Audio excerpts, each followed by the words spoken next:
Hello, friends, and welcome to the Vegas 10. It is nice to be with you. My name is Dave Farra, and I am flanked by Jason Mahoney and Matt Brown. As usual, we've got 10 things that you should know about what's happening in Las Vegas this week. And Matt, it's kind of this wonderful state of limbo that we've been in for quite some time now. There's good news and there's bad news. There's ups and there's downs. But as we sit right now, we are still in phase number 2, and there's rumors that maybe the reason why we're doing this on Thursday as opposed to Tuesday when we normally do is because there's rumors that maybe the governor was going to come out with some new information this week, and we have not got that. So on we go. But right now, phase number 2 in Las Vegas continues. Seems like, we wanted to give you guys some updates. We wanted to hopefully have some good news for you. But as you mentioned, it's kind of stale. It's pretty much the exact same thing. As we said last week, if you're a bar and you're not serving food, you're not allowed to be open. If you are serving some food there, you can go ahead and be open. Still in phase 2, encouraging of wearing masks everywhere that you go. Most businesses have put on some sort of form of wearing your mask anyway, but most of the casinos, if you're coming to town, just know if you're going to the casino, you're going to have to wear a mask. Not a big deal. Everybody's doing it. It's not a big deal really at all here. Dave, we were wondering if maybe with the rollbacks that were happening in California, that were happening in Arizona, if maybe there was going to be something that happened here, but fingers crossed. Hey, so far so good. We are still, I would rather be where we were last week than have taken a step back this week. So Mahoney, I think that's pretty good on our end. Yeah, I mean, the fact that we didn't roll back anything is a win in my book. You look at what is happening across the country. Cases are really spiking in certain parts of the country, like California and in Florida, and they are up here in Southern Nevada, but not to the same percent. And luckily, our hospital system here in Las Vegas is doing a great job and keeping everybody that they can as healthy as possible. Yeah, and that's really the biggest thing, right? I mean, is if you have hospitals that are overwhelmed and people can't get beds and all that stuff, that's when, unfortunately, there's people that could potentially unnecessarily die. But there is a bunch of casinos, Matt, that are reopening, and there's also some that are scaling back operations too. So we talked about how the Palazzo midweek is scaling back some of their operations on the show last week, and then we also have heard that the Wynn is going to be doing something similar. They talked about laying off some people. It's not all good news, obviously, and we need to address that, but there are openings that are still happening and more that are planned. And let's start by talking number 2 on our list here is that Vdara opened back up on Thursday of last week. So another property over there at City Center. Aria, of course, is back online as of the week of the 4th of July, but Vdara is once again reopened as well. Yeah, if you guys don't know this property, non-gaming hotel property over there at City Centers, right dead center in the middle of the Strip, and really, really nice on the inside. If you're into coming to town and you don't really want to be in the gaming environment, typically when there is the whole gaming experience, there are a lot of people who are smoking, a lot of people who are drinking, different things like that. If that's not your cup of tea, Vdara is right there, center strip. And, Dave, you walk in, it's super, super nice on the inside. I mean, you and I tend to like to, throw down a little money here and there, maybe have a cocktail, different stuff like that. Not really our style, but, maybe you're coming to town and that's not your thing. And Vdara is a good option. Well, they still have drinks. You can still, go to the bar at Vdara, but it's not. You know what I'm saying? Yeah, I know what you're saying. Yeah, you can't rip it up, but it is a nice break. So if you're coming to town, they're also a pet friendly hotel. So if you're one of those people that like to travel with their dog, 4-legged friend, Vdara is friendly to that as well and is once again open. But Matt, as we talk about Vdara reopening, we also have to say farewell to an old friend of ours, Legacy Stadium. If I had a bugle right now, I would play it. In fact, maybe I do. Hang on a second here. Was it? Yeah. There we go. You have a bugle just sitting. Well, no, I don't have a bugle. I just have the sound effects that I can play for you. But yeah, the Legacy Stadium was the sports book over at the Palazzo, and that is done. And Matt, we've talked about this a decent amount before. The Legacy Stadium, is very, very dependent on big events, and obviously that has come to a hard stop here in 2020. Yeah, it's a bummer. I mean, this is at one point probably looked at as the premier sports book in the country, right? I mean, this was the stadium seating. They had the little suites for you. And this is before, you guys got to understand, this has been around a hot minute. So, I mean, it had a good run. There's no doubt about it. I mean, it's been around a pretty long time, but there were like the private suites before you were buying private suites in bars and things like that. And they had all of that. They had the TVs everywhere. They had the sports book inside of the bar. It was actually the first place I ever placed a live bet in my whole life. They were a little bit ahead of the game here. You used to go and you used to check out these little machines, like you had your own little box or whatever. And it was, it wasn't like on your, it wasn't like on your phone. Like you like literally had to like, on your iPhone, you had to like check out this little, like your own little personal little computer thing. And you could sit there and you could make live bets during the day. I thought it was the coolest thing in the history of the world. And that all happened at Legacy Stadium. We did a bunch of programming out of there. So that's a little bit near and dear to our hearts and whatnot. But, Mahoney, the problem is at a place like that that's located on the Strip. I mean, this isn't one of those deals where, we would go down there for big events or something like that, but we weren't going down there just to catch a game. You're going to your local pub, your local, whatever it might be. And, with the COVID thing that's going on right now, and they're not being the big events and not being the big crowds and not being those times, especially March Madness not being able to happen there, with the Masters not being able to happen, all of these like multi-day events that they were always crowded, always packed, getting tons of money to come in there. With that all drying up, it's just pretty tough, in these circumstances to keep going.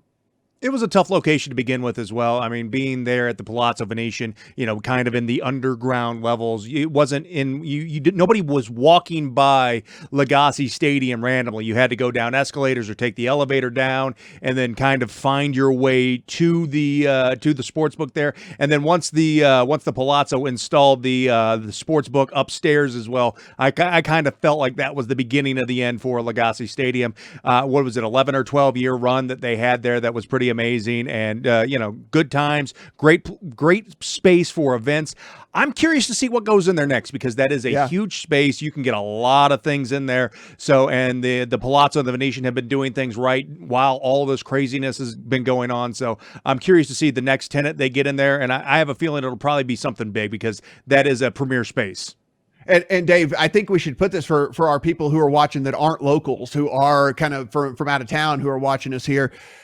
A decade plus long run in Vegas for anything is pretty amazing, because we rebrand and we redo ourselves all the time here. So to have something go for a decade plus is actually, like, it really is, like, that's a hell of a run. Yeah, we've had a lot of good times there. We'll fondly remember Legacy Stadium. Just really just through and through a good establishment that unfortunately was really also a very huge space. And so you imagine the overhead on that, and like we mentioned, everything that's been shut down. Legacy Stadium, unfortunately, having to lay it to rest this week. But on number 4 on our list is the Tropicana is making a return. So there was actually some rumors that maybe the Tropicana would not be reopening. Well, that's not the case. You can't believe everything that you read on Twitter. Tropicana, as of September 1, is going to be reopening. They have laid some people off, so we'll see what kind of capacity that they have. But September 1st, it is making a return. And as you see there in this article on the Review Journal, nearly 24 weeks after shutting down in mid-March. I mean, that is incredible to be shut down for 6 months and then make a comeback here in September 1st. It's kind of one of the forgotten properties, right? Because it's way down there on the end of the Strip, and it's on the other side of the road. So it's not on the side where, if you're staying at Excalibur or Mandalay Bay or any of those where you're just walk down the road, you have to cross the street. But listen, man, if you're looking for a cheaper place to go where your dollar goes a little bit further, they actually remodeled it a few years ago. And if you go inside, it's not that bad, right? Yeah, I mean, it's really not. I mean, I know people look at it and Mahoney, they actually have like a couple of decent little restaurants in there. They have like a celebrity chef restaurant in there even, and stuff like that. I think people just don't really think about the Tropicana as a destination place to go. The pool area that they redid actually is like real big and kind of fancy and all that as well. So I don't know. I kind of dig the Tropicana. handful of years ago, they brought in Beach, Nikki that club Beach, out of which was Miami.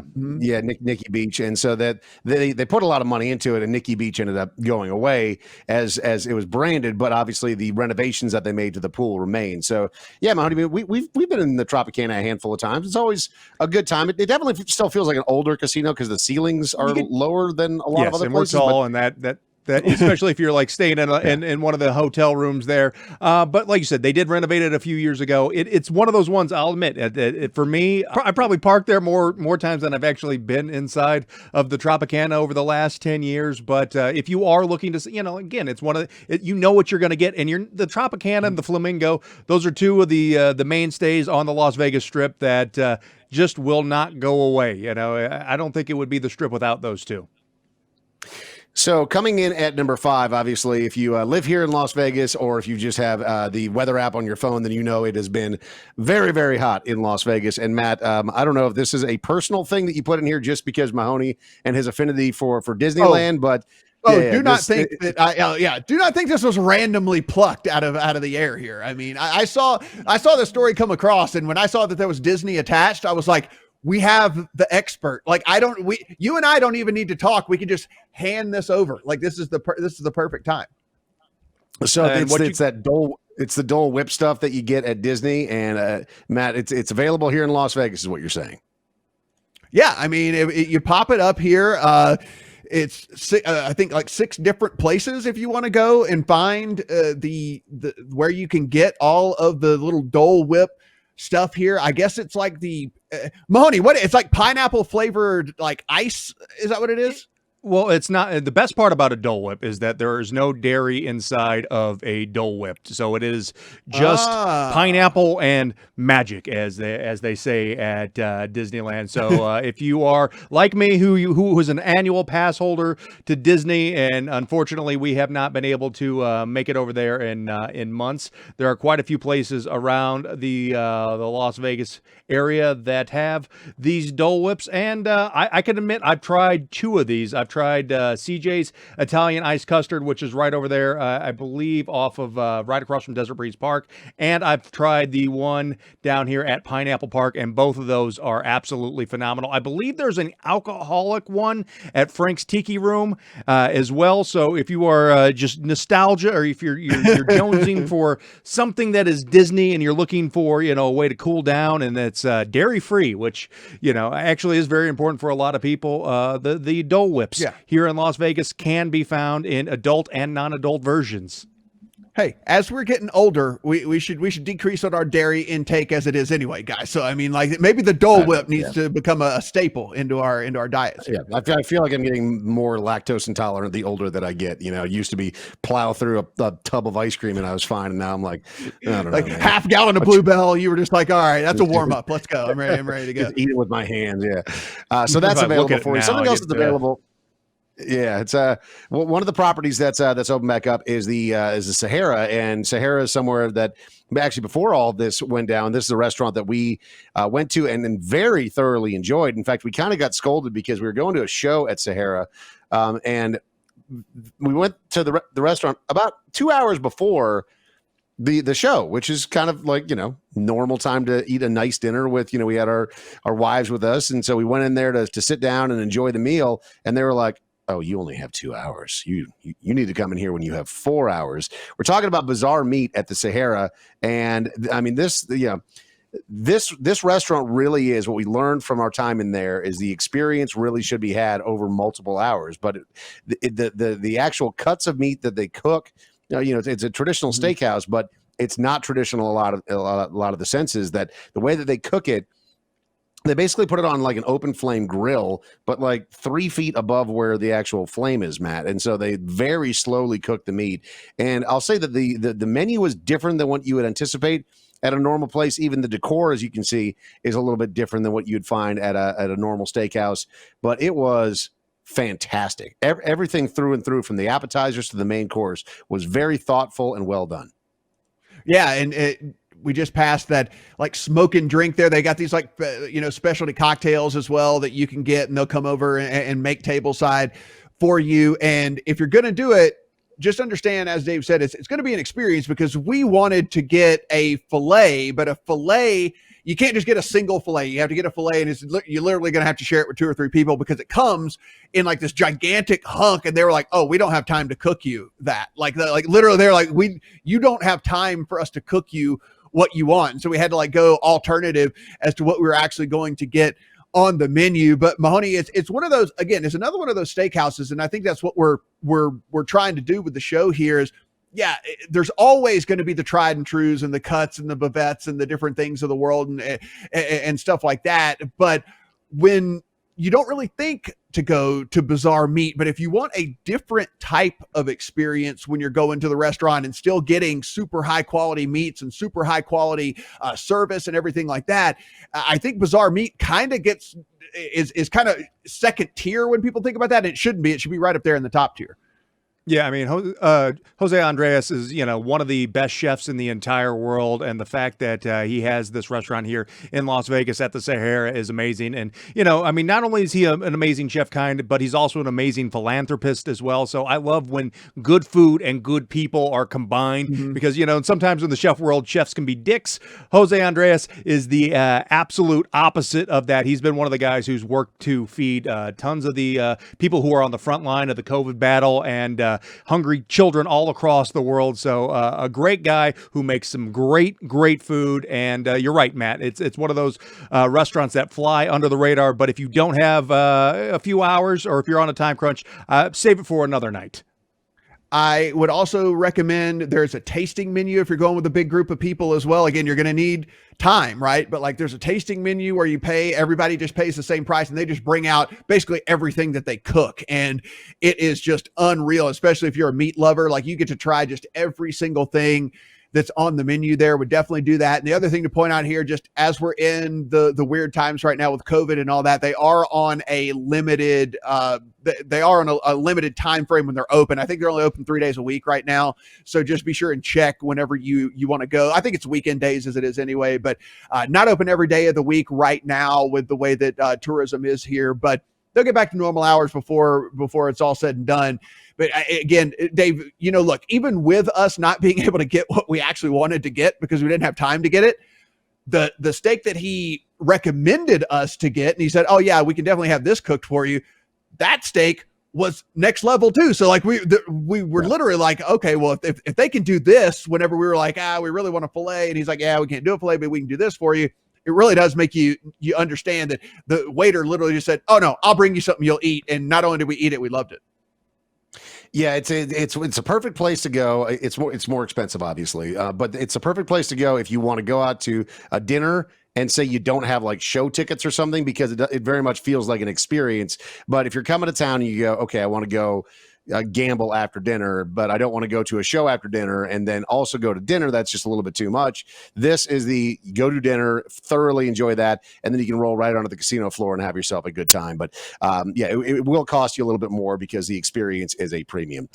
All right, coming in at number 7 on the Vegas 10 this week is, we think, Matt, at least we saw the pictures of this at least, underground tunnels coming for CES in 2021, assuming that conventions come back to Las Vegas and this is a real thing. But yeah, they've been working on this for a while now. So as you see, Elon Musk is showing off the loop, the rendering of what it's going to look like to move people around that convention center.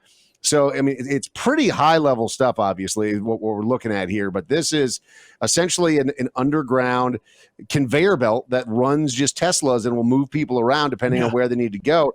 If you've ever been at the convention center, you know how massive that property is, and it does take a long time to walk from one area to another. This is a people mover, and it's kind of kicking the tires on larger scale projects from the Boring Company here in Las Vegas. But that rendering looks pretty sick, Matt. It looks pretty awesome. Basically what they're saying is at a normal pace for you to walk from one end to the other would take you 15 minutes. And like, if you've never been out here to see that, the convention center is just gigantic, just absolutely ginormous. So a walk from one end to the other takes you about 15 minutes. And that's if you're walking at a normal pace. Maybe you're walking a little bit slower, it's going to take you even longer there. Well, the way that these tunnels are going to work, you'll be able to get from one end to the other in about 2 minutes. So it saves a ton of time. And of course, depending on, it's been a long day, your feet hurt, whatever it might be, it saves some time. These are going to be driverless Teslas. It's not going to be like the car is just running autonomously. They'll be on a track, but it will be like driverless Teslas that'll just whip you around, like, from one end to the other. And Mahoney, as Dave mentioned, I think that this is kind of the test market here to see if there's something. We've been talking about, like, getting up and down the strip. If you guys have ever been to Las Vegas, you know how this is. You're standing at New York, and you look down at the Wynn, and you're like, oh yeah, just walk down to the Wynn. Not that far. It's not going to be that far. It's just whatever. It's just right there. You look up, and half an hour later, you're like, oh my God. Like, yes, the giant buildings make them look way closer than they actually are. And I think this is kind of kicking the tires on, could something like this work to move people up and down the strip? Because all the casinos are certainly going to be open to something like that, to get people to their business, to get people to their casino, get people in their door quicker. So, looking forward to this a lot. But if CS doesn't happen, they said they will actually postpone the launch of this until a little bit later. So fingers crossed that we can kick, COVID in the nuts here, and we actually will have CES. Yeah, I mean, to tie it back into our Disney reference earlier with the Dole Whips, this is kind of like a real life Autotopia, like with the tracks, the cars, except for everything's bigger, everything's electric and not gas powered, which why Autotopia at Disneyland and isn't completely electric at this point.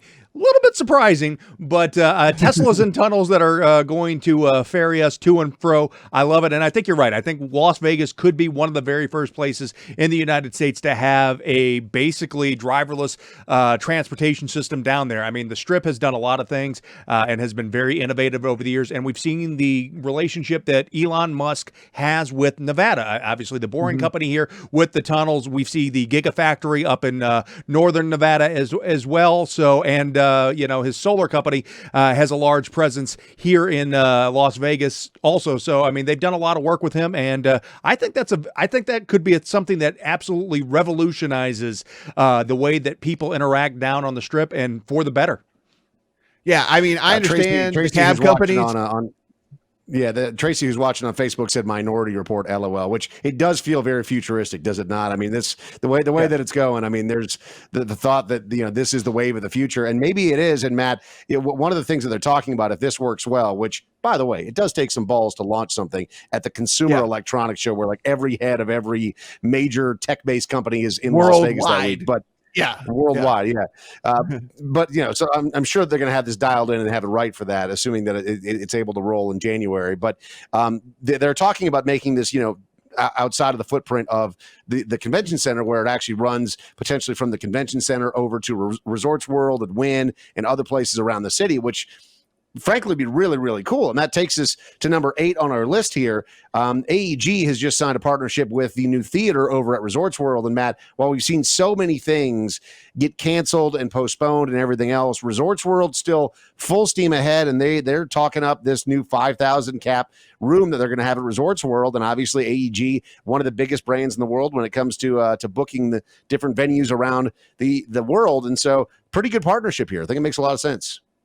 Yeah, this is a quote here. The residency has gotten stale. Artists bring in their touring shows and bands play X number of nights in a smaller theater, and where you get bottle service as opposed to really getting creative. We want to get back to great shows. We want to create a playground with all the latest bells and whistles and let artists come to town and execute their own unique show and vision. That is from John Meglin. He's the president and CEO of Concerts West. It's going to be the furthest seat in the place is only going to be 150 feet away from the stage. And Dave, you mentioned there's going to be 5,000 seats, and the furthest seat is only going to be 150 feet away from the stage. The stage is going to be one of the largest and tallest on the Strip, 64 feet deep, 196 feet wide, and 13,000 plus square feet, 5,000 square foot LED screens, and artists are going to be able to do whatever they want to on those screens and things like that. VIP guests will have their own entrance. There'll be a private salon for those people, and lounging area and things like that, and private bars for that. And Mahoney, you've been to, I mean, countless shows up and down the Strip, countless different venues up and down the Strip, and reading this, and listen, everybody's going to make their thing look the best and make it sound the coolest and everything like that. But when you read this, it kind of gets me pretty excited. I mean, when you think about the history of musical spaces inside of Las Vegas for the shows, I mean, they constantly one-upped each other year after year after year. I mean, when we first moved here to town, the Joint at the Hard Rock was, 15 years ago was one of the absolute best in the world. And then you see the Pearl over at the Palms get built, and that's an absolute amazing room with some of the best sound anywhere on the planet, not just here in Las Vegas. Then you see what they just did with Park over at Park MGM, the theater that they have there. So this is just growing and expanding. We constantly see the musical spaces for these acts be reimagined. So this is another new one. And if anybody who's been to the T-Mobile Arena, I think will have an idea of how these seats are going to be, because if you're at the T-Mobile Arena, either for a show or an NHL hockey game, you realize that you are not that far from the ice, because the way that they have built the seats in there, they're actually kind of steep, which isn't great if you fall, but it's great for the viewing, and it's great for entertainment purposes. You don't feel like you need a pair of binoculars to be able to see who's on stage. Dave, you and I went and saw a comedian over at the Wynn, and the way that they have one of those theaters over there at the Wynn, even though we didn't have the greatest seats in the whole world, you didn't feel like you were that far away from what was going on the stage. Now imagine this with like a 5,000 cap room with an artist who can perform and feel like it's in an intimate setting, even though he's in front of 5,000 people, because you're only going to be 150 feet away from the guy as he's actually doing it. I mean, this really could, I mean, I know these are pretty bold words here saying they're going to revolutionize what a residency can be and what a music venue can be. But with that being the case, it does bring a different element, I think, to an artist performance, because when you're being able to play in front of that many people, but they're all right there, I think a lot of these, I think there's going to be artists who go, I want to play that room. Like I think they're going to be seeking out that room, as opposed to AEG having to beat down people's door. I think there's going to be guys saying, let me play that room. I want to see what that's like. Yeah, I mean, it feels like you've kind of hit the big time if you're playing a room like that after playing a bunch of dingy bars in outside of St. Louis for many years on your way up. When you make it to play a room like that, it's pretty awesome. And I mean, as you guys know, I mean, being that close to the stage, I have a long storied tradition of always taking off my bra and throwing it on stage at almost every concert that we go to. So now you don't even have to have a good arm. Not that far of a throw, right? Yeah, it's very, very convenient. You don't even have to have a good arm. This is perfect for that. This is great. Coming in at number 9 on the Vegas 10 this week is, if you want to do something fun and you're obviously doing the social distancing right now and outdoor activity, this is something cool. So it's in Boulder City. It's called Rail Explorers. And so good for families, as you see here. They have carts that have 4 people. The wife and I actually did this as a date night. They also have carts that are just made for 2 people. But what they do is you start at this area in Boulder City where there's a whole bunch of trains. And so if you do have the kids, it's a really cool thing, because they can look at the trains and you get an appreciation for how big they are. And they have the big steam engines as well as the cabooses. They can kind of walk around and check everything out. You can read the history of some of the trains out there in Boulder City, because obviously they used to move a lot of really heavy building materials when they were building the dam out there, the Hoover Dam. And so those are the actual tracks where a lot of that equipment and people used to get ferried back and forth. But what's fun about it is, so you get on it, and I would personally recommend doing this at night, because obviously right now it's very hot outside, and this is, when the sun goes down and it drops about 20 degrees, it really is very nice. But you have pedals on those little train cars that you just saw the picture of, and so you get on it and you don't really have to pedal at all. Basically, you get pushed off and you just roll for about 5/8 of the way, and then you get to the end, and then I mean, it really is kind of downhill, because I was sort of looking forward to get a little workout, and you just didn't have to pedal. I read the reviews. Yeah, I read the reviews. People were like, I don't know so much about this, and there were people who were like, came in, they're like, no, it's fine. You basically just roll the whole time. Like, don't worry about it. You don't have to do anything. You just sit there and they push you off and you roll.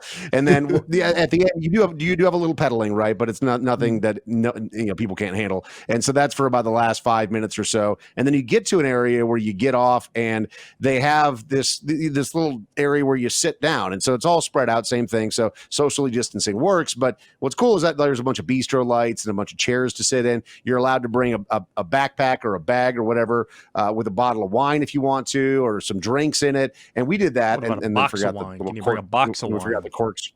I should have brought a box because we forgot the corkscrew to open the wine. So You have to use a shoe. Well, I was too embarrassed to ask anyone if they had like a wine. you just gave it opener, up. so I was Gave up. I was like, whatever, we'll just sit here. And so, but it was still very nice. And they have little campfires where, especially in the cooler months, they'll fire up the campfires for people as well. And you hang out in that area for about 20 minutes or so, and then a full on train comes through and they pick you up and they take you back to where you started. So you get the experience of riding a train. And everyone that we were with, we all got our own car because there was just enough cars on this train to be able to do that. But really, really a cool thing. These aren't obviously the pictures from Las Vegas. I guess they do this in other places as well. There's just not nearly that much greenery in Boulder City, but cool experience and something that you can do outdoors. And it's not expensive to do. It's something that is fun if you have a group. If you have 6 people with you and your whole family, or it's just you and one other person, definitely a good time. And I was surprised that I liked it. No, man, they're train tracks. You can't. Man, you don't know. I mean, you might get going too fast. I've done flight lines where they're like, man, if you're over 250, you gotta chill out. Yeah, I did after Stacey you said I went. was Yeah. She said I was just looking into this. It was more expensive than I thought it would be, though. It's not cheap. I forget the exact price point that it was. It's not cheap, but if I remember 36 correctly. bucks. I want to say, if I remember correctly, like 36 bucks per person. So. If you have a big family, it can get pretty expensive. But I mean, $75 or $80 for 2 on a date night sort of thing wasn't crazy. And so you can bring your own wine. You can bring your own drinks, and so that's that obviously helps to save a whole bunch of money as well. But if you forget anything, you talk about being hot. Stand there too. You talk about being hot, Dave. After you did it, I kind of looked into it as well. Like they actually have like 10 o'clock flights as well. So like there's like an 8 o'clock. Yeah. There's like an 8 o'clock round, and then there's like a 10 o'clock round. So I mean, you can go where it's like as cool as it's going to be, essentially, in Vegas for you to do something at a time. So if you're worried about that at all, there is like a really late night kind of flight that leaves off of there. Or if you wait like another month, it'll start to be decent cool again. Down a little bit, right? Yeah. Stacey said, BYOB, I'm sold. And she didn't know that you rode a train after. Both very cool experiences. But what we did is we went to dinner at Green Valley Ranch because it's kind of on the way. And then you drive out to Boulder City. You had that experience and then drove back into town. But definitely something you can do where if you want to do an outdoor activity that feels like you're actually doing something while also simultaneously avoiding almost everyone, it's pretty good. Railexplorers.net is where you can go to look at it. Do a little more research if you want to check that out. But that's number 9 on the Vegas 10 this week. And then number 10, Matt, here's some good news. We love to share these stories. Hate it simultaneously because it's not us, but a lady from California at the airport, nonetheless, hits a jackpot for $873,511 on a $5 bet playing Wheel of Fortune 4D penny slots in the C concourse. So I imagine she's probably going to go hop on, a Southwest flight. And yeah, that's a pretty good one to hit there in the airport. And you see how they even called up the biggest jackpot ever hit at the airport, which is nearly $4 million back in 2005, but almost $1 million in a pandemic at the airport. Good for you. Hey, we're all three guys known to place a wager in our lives. We put a few bucks down on some gambling. So I salute you. If you are sitting there and you're like waiting to leave, you're not going to go wait in line at Cinnabon. You're not going to Starbucks. You're pumping that machine one last time before you get on the plane to head out of here. And then, oh, by the way, I'm going to have to skip my flight because I just won $900K. Good on you. Could not possibly be happier for you. And if you are the person that's ever done it, because you have, whenever you're leaving Vegas and you put in the $5 and go, I don't know why I'm even doing this. Nobody wins at these things. Well, guess what? Yes, they do. Yes, they do. Yeah. I'm going to take the opposite end of that. The machines at the airport are some of the worst to play if you are coming to town or leaving town. Cut your losses if you've already lost and save that money. Save it for the alcohol on the flight home because, man, those machines are tight. I love McCarran. It's one of the best airports in the entire world. Dave and I are proud owners of the former carpet from the upper concourse area of McCarran Airport, but stay away from those machines. The only thing worse than the machines on the strip are the machines at the airport on the way to the strip. Don't you listen to Mahoney? That's garbage. Don't you? In fact, don't even wait till you're leaving town. What I love to see is when I'm on a flight with somebody, they get off and they walk directly off the plane over to the machine and start feeding it. I'm like, you could probably wait till you get to your That's how casino, this city was built, and I love it. You do. I had you do you. I had a person on the flight the last time I flew before pandemic. Before pandemic, but he was talking to his buddy about how bad he had to pee and was sitting there saying, "Oh man, I've had to pee for the last 2 hours. I just didn't want to get up and whatever." I watch him get off the plane and he does not go to the bathroom. He went straight to the slot machine and put money in the slot machine. I'm like, I like this guy. Me and this guy could be friends. Like, he's had to piss for 2 hours and he chose the slot machine over going and cleared his bladder. So like, yeah, me and this guy could be buddies. See, that's what it's nice to have a friend like that, because then they're slightly more of a degenerate than you are, and it makes you feel better. It's like when you sit around and all right, so that's going to do it for this installment of the Vegas 10. Thanks for hanging out with us. Obviously, news coming at us fast and furious. We'll try to keep you posted as things develop here in Las Vegas. We appreciate you being with us. My name's Dave Farra, Jason Mahoney there in the beautiful Tommy Bahama shirt, and Matt Brown. We'll see you again for another episode of the Vegas 10 very soon.